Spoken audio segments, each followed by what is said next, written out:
Time ஆயிடுச்சு 7 மணி ஆகி போச்சு. தாத்தா லைவ் வரப்போறாரு. தாத்தா வர்றாரா இன்னைக்கு? வந்துட்டாரா? தாத்தா லைவ் வராரா? இன்னைக்கு செம்ம என்டர்டைன்மெண்ட் இருக்குது. தாத்தா லைவ் வந்துட்டாரு. செம்ம ஜாலி.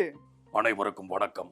7 மணி லைவ் வரேன்னு சொன்ன உடனே இவ்வளவு பேர் காத்துக்கிட்டு இருக்கீங்க. உண்மையிலே எனக்கு அது ரொம்ப சந்தோஷமா இருக்கு. 30 வருஷமாச்சு நான் இந்த நாட்டை 30 வருஷமா நாட்டை விட்டு போயும் ஒருத்தர் கூட திருந்தல. இப்படி லஞ்சம் லஞ்சம் லஞ்சம்னு லஞ்சம் உங்க ரத்தத்தோட ஊறி இருக்குடா. இப்படியே போய்கிட்டு இருந்தா என்னடா அர்த்தம்?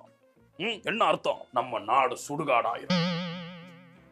என்ன பண்ணலாம்? கமெண்ட்ல சொல்லுங்க. மொக்கையா இருக்க வீடியோ போரிங்கா இருக்குப்பா. ஏப்பா தாத்தா பேக்ரவுண்ட மாத்து, எடிட்டிங்கே சரியில்லை. சூப்பர். கவிதா உன் டிபி சூப்பரா இருக்கு. Thank you so much. எனக்கும் உன் டிபி சூப்பரா இருக்கு. உங்களுக்கும் thank you. கவிதா உன் நம்பர் தெரியா? டேய் சாரி பா. நான் வேணா நம்பர் வாங்கி தரட்டா? வாங்கி தாங்க தாத்தா. செருப்பு பிஞ்சு போகும். நாட்டை மாத்திரக்கு ஏதாவது கேள்வி கேளுங்கடா. என்னடா கேட்டுக்கிட்டு இருக்கீங்க? தாத்தா அப்படிதான் போடுவாங்க. நீ பேசிட்டே இரு. இன்ட்ரெஸ்டிங்கா கேளு. தாத்தா ஒரு பாட்டு பாடுங்க. ஒரு பாட்டு பாடவா? தாத்தா